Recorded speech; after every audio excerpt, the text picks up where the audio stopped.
Recent న్యూస్‌లో చూసుకుంటే చాలా మందికేంటంటే డ్రైవింగ్ లైసెన్సులు రావట్లేదు. డీఎంవీ ఆఫీస్‌లలో ఏంటంటే మీ వీసా లేకపోతే అంటే జనరల్‌గా వీసాకి, స్టేటస్‌కి సంబంధం లేదు. వీసా వచ్చేసేమో డిపార్ట్‌మెంట్ ఆఫ్ స్టేట్ కింద ఉంటది. మీ స్టేటస్ వచ్చేసేమో యూఎస్‌సిఐఎస్ కింద ఉంటది. సో, జనరల్‌గా ఇన్ని రోజులు ఏంటంటే ఒకవేళ మీ వీసా రివోక్ అయినా, వీసా లేకపోయినా I mean to say passport పోగొట్టుకొని ఎవరైనా మళ్ళీ కొత్త పాస్‌పోర్ట్ వచ్చాక స్టాంపింగ్‌కి మళ్ళీ ఇండియా ఎళ్లి రావాలి కాబట్టి అలాంటి సిట్యుయేషన్‌లో వీసా లేకపోయినా, సో, వీసా ఎక్స్‌పైరీ అయిపోయినా ఇలాంటి సిట్యుయేషన్‌లలో ఎప్పుడు ఎవరికీ కూడా డ్రైవింగ్ లైసెన్స్ ఇబ్బందనేది రాలేదనమాట. ప్రెజెంట్ వచ్చేసి ఏంటంటే నేను చాలా పోస్ట్‌లు చూసా. ఇన్‌స్టాలో తర్వాత సోషల్ మీడియాలో విపరీతమైన రీసెంట్‌గా బాగా పెరిగింది. ఏంటంటే కాలిఫోర్నియాలో కొన్ని చోట్ల డీఎంవీలో వాళ్ళు వీసా లేకపోతే డ్రైవింగ్ లైసెన్స్ ఎక్స్‌టెండ్ చేయట్లేదు. కొత్త డ్రైవింగ్ లైసెన్స్ ఇవ్వట్లేదు. So, at the same time టెక్సాస్‌లో గూడా అలా జరుగుతుందట. డల్లాస్‌లో గూడా కొన్ని డీఎంవీలో అలా జరుగుతుందట.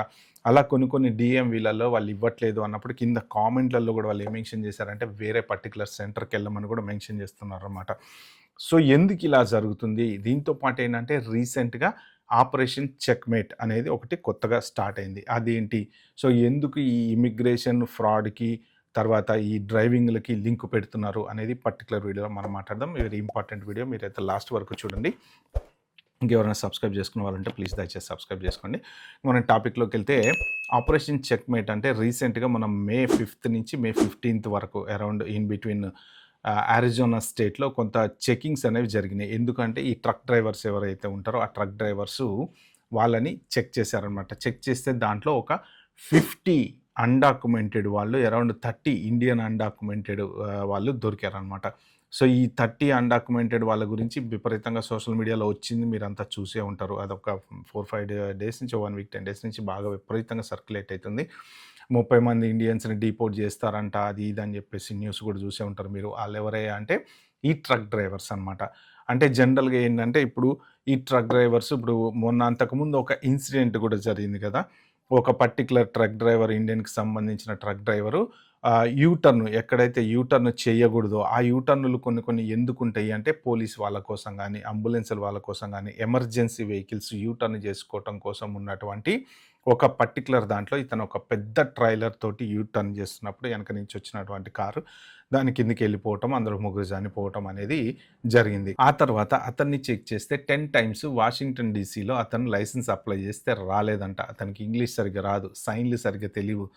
తర్వాత మరి కాలిఫోర్నియాలో తెచ్చుకున్నాడో, ఎక్కడ తెచ్చుకున్నాడో ఏదో ఫేక్ అంటే కరెక్ట్‌గా నాకు గుర్తులేదు గానీ, ఎక్కడో ఫేక్ డ్రైవింగ్ లైసెన్స్ తెచ్చుకున్నాడని గూడా అప్పట్లో న్యూస్ వచ్చింది. తర్వాత వీళ్ళు తీసుకుపోయి పోలీస్ స్టేషన్‌లో అతన్ని ఇన్వెస్టిగేట్ చేసేటప్పుడు కొన్ని సైన్‌లు చూపిచ్చి అడిగితే సైన్‌లు గూడా గుర్తుపట్టలేకపోయాడు అని గూడా అప్పట్లో న్యూస్ ఉందనమాట. సో, దానివల్ల ఏందంటే, అవగాహన లేకుండా వీళ్ళు డ్రైవింగ్ జేస్తున్నారు. జనరల్‌గా ఫారెన్‌లో డ్రైవింగ్ చాలా స్ట్రిక్ట్ ఉంటది. డీయూఐ చాలా స్ట్రిక్ట్ ఉంటది. సో, ఇలాంటివన్నీ చాలా స్ట్రిక్ట్ ఉంటాయి గాబట్టి వీళ్ళేంటంటే ఇంగ అప్పటి నుంచి ఇలా మన ఎవరు అన్‌డాక్యుమెంటెడ్ వాళ్ళ వలన, ఫేక్ డ్రైవింగ్ లైసెన్స్‌ల వలన, వీళ్ళు రూల్స్ తెలియకుండా నడపటం వలన, ఇంగ్లీష్ రాకుండా నడపడం వలన, ఇలాంటి వాటి వలన ఏంటంటే అమెరికాలో ఉండేటువంటి వాళ్ళ ప్రాణాలు అందులో ఎవరి ప్రాణాలైనా పోవచ్చు. ఇమిగ్రెంట్స్ ప్రాణాలైనా పోవచ్చు. Local born and brought up American citizens అయినా పోవచ్చు. ఎవరిదైనా పోవచ్చు.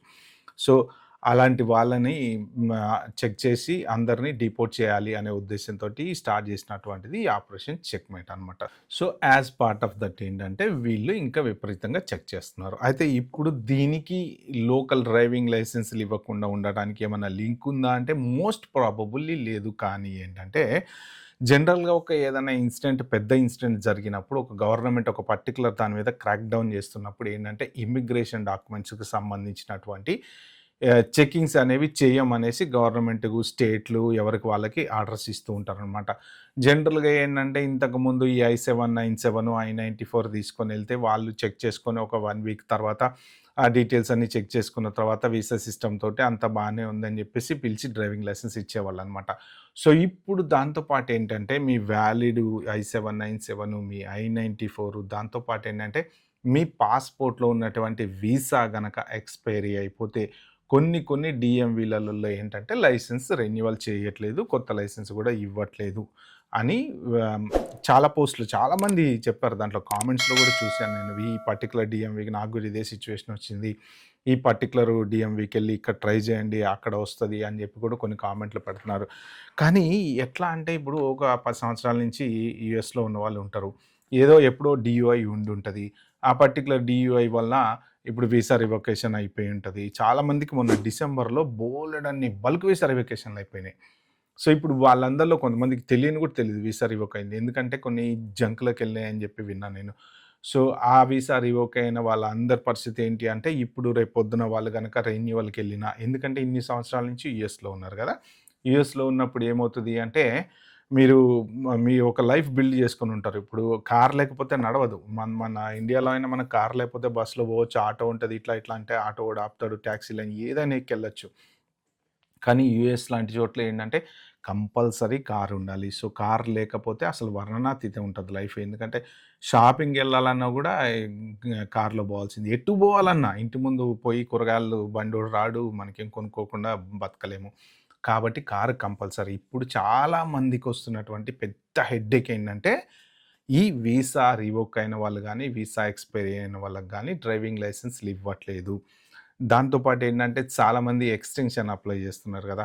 ఎక్స్‌టెన్షన్ అప్లై చేసినప్పుడు ఏంటంటే జనరల్‌గా ఆ రిసిప్ట్ నంబర్ ఏదైతే ఉంటదో ఆ రిసిప్ట్ నంబర్ తీసుకపోయి చూపిస్తే మేము ఆల్రెడీ ఎక్స్‌పైరీ అయిపోయింది. మేము అప్లై చేసాము. ఇన్ టైమ్‌లో రెన్యువల్ కోసం అప్లై చేసాము అని చెప్పేసి ఆ రిసిప్ట్ నంబర్ ప్రకారం ఇంతకుముందు ఒకవేళ ఎవరికైనా రెన్యువల్ చేసుకోవాలి అంటే రెన్యువల్ చేసుకునేవాళ్ళు. సో, ఇప్పుడు ఏంటంటే ఈ హెడ్‌ఏక్ వాళ్ళేంటంటే మీకు పాస్‌పోర్ట్‌లో వీసా కాపీ లేదు కాబట్టి మేమివ్వము అనటము. మీ అప్లికేషన్ ఇంకా అప్రూవ్ కాలేదు గదా! ఇప్పుడు మనం అప్లై చేసినప్పుడు అప్రూవల్ వస్తేనే గ్యారంటీడ్ మన స్టేటస్ ఎక్స్టెండ్ అయినట్టు. అప్రూవల్ నోటీసు ఏది మనకి రిసిప్ట్ వచ్చినంత మాత్రాన మనకి వీసా అప్రూవ్ అవుతుందో కాదో తెలీదు గదా! ఆర్ఎఫ్ఈ ఉండుండొచ్చు. ఇంకోటి ఉండుండొచ్చు. అందుకని జెప్పి చాలామంది ఏం జేస్తున్నారంటే ఇగ ఈ హెడ్‌ఏక్ డ్రైవింగ్ లైసెన్స్ హెడ్‌ఏక్ ఉంటదని జెప్పేసి మనం ప్రీమియం ప్రాసెసింగ్‌కి ఎళ్ళిపోదామని జెప్పి కేవలం డ్రైవింగ్ లైసెన్సుల కోసం ప్రీమియం ప్రాసెసింగ్‌కి డబ్బులు కట్టి మరీ చేయించుకున్న అన్ని జాబ్ ఉండి, అన్నీ ఉండి డైరెక్ట్‌గా అప్లై చేసినా వస్తదన్న వాళ్ళు గూడా ఎందుకు తలనొప్పి అని ప్రీమియం ప్రాసెసింగ్‌కయితే ఎళ్తున్నారట. సో, ఇంకా ఎవరైనా సరే మీరు మీ ఈ పర్టిక్యులర్ వీసా రివొకేషన్ అయిన వాళ్ళు గనక డ్రైవింగ్ లైసెన్స్ అప్లై చేసుకోవాలి అంటే చెక్ చేసుకోండి. మీరు ఎక్కడ ఏ ఏ ఈ వీసా చెక్ చేయకుండా ఇచ్చేటువంటి డీఎంవీలు ఏవన్నా ఉన్నాయి అంటే అక్కడికెళ్ళి చెక్ చేసుకోండి గానీ, ఆల్మోస్ట్ ఆల్ అన్ని స్టేట్‌లలోకి స్లోగా ఎక్స్‌పాండ్ అయితుంది ఇది. ఈవెన్ డ్రైవింగ్ చెక్స్ జరిగేటప్పుడు గూడా వాళ్ళన్నీ చెక్ చేస్తున్నారు. అక్కడి నుంచి ఏమన్నా ఇమిగ్రేషన్‌లో ఏమన్నా అంటే ఇప్పుడు పోలీసోళ్ళకి కొంత ఐస్ వాళ్ళకి కలిసి ఏదో బడ్జెట్ ఒకటి రిలీజ్ అవ్వటము అది వేరే సబ్జెక్ట్ గాని బట్ అలాగా బడ్జెట్ రిలీజ్ అయిన తర్వాత వీళ్ళు వాళ్ళకి ఇన్ఫర్మేషన్ పాస్ చేయటము, వాళ్ళది వాళ్ళ ఇమిగ్రేషన్ దానికి క్రాస్ వెరిఫికేషన్ చేసుకోవటము, ఇలాంటివి గూడా చాలా జరుగుతున్నాయన్నమాట. సో, అందుకని జెప్పి డ్రైవింగ్ లైసెన్స్ లేకుండా నడపకండి మీరు. వీలైతే మీ మీ పార్ట్నర్ పేరు మీద లైసెన్స్ తీసుకోవడానికి ఏదో ఒకటి ప్రయత్నం చేయండి గానీ, ఈ మధ్యన నేను విన్నా డ్రైవింగ్ లైసెన్స్ లేకుండా నడుపుతూ ఒకతను పట్టుబడితే మళ్ళీ వాళ్ళ ఐస్తే వాళ్ళు తీసుకొని పోయారని జెప్పేసి. అంటే పోలీస్ వాళ్ళు ఇల్లీగల్‌గా నడుపుతుంటారు గదా! సో, అలాంటివి ఏమీ చేయకండి. కానీ ఇది మాత్రం ఇంకా ఇలానే కంటిన్యూ అవుతే స్లోగా ఇప్పుడు ఒక డీఎంవీ ఆఫీస్‌లో ఇచ్చి, ఇంకొక డీఎంవీ ఆఫీస్‌లో ఇవ్వలేదనుకోండి, మరది రూల్ కరెక్ట్ కాదు గదా! సో, ఇలా సోషల్ మీడియాలో పబ్లిసిటీ అయిపోతే ఏమవుతదంటే, ఇంకా గవర్నమెంట్ అన్ని డీఎంవీ ఆఫీస్‌లు ఒకే రూల్ ఫాలో అవ్వండి అని చెప్తారనమాట. సో, మరి కొన్ని చోట్ల ఎలా ఇస్తున్నారు? వాళ్ళు ఎలా చెక్ చేస్తున్నారు? మరి ఇంకొన్ని చోట్ల ఎందుకివ్వట్లేదు? వాళ్ళు ఏం చెక్ చేయట్లేదు అనేదైతే కరెక్ట్‌గా తెలీదు గానీ, మొత్తానికైతే కొన్ని చోట్లొస్తుంది, కొన్ని చోట్ల రాలేదు అనేది మాత్రం న్యూసు. బట్ విపరీతంగా ఈ మధ్యన మాత్రం ఈ వీసా స్టాంప్ లేకపోతే డ్రైవింగ్ లైసెన్స్ రావట్లేదు అనేది సర్క్యులేట్ అవుతుంది. So, driving main important thing మీరెవరైనా సరే ఓపీటీ, స్టెమ్ ఓపీటీ ఉన్నవాళ్ళు డ్రింక్ అండ్ డ్రైవ్‌లు చేయడం గానీ, ఇలాంటివి చేసి అనవసరంగా లైసెన్స్ రిస్క్ అనేది చేసుకోకండి. ఓకే. ఇది ఈ పర్టిక్యులర్ వీడియోలో నేను చెప్దాం అనుకుంది. వీడియో గనుక మీకు నచ్చినట్లయితే ప్లీజ్ అండి like, share, subscribe my channel. Thank you. By by. Have a good day.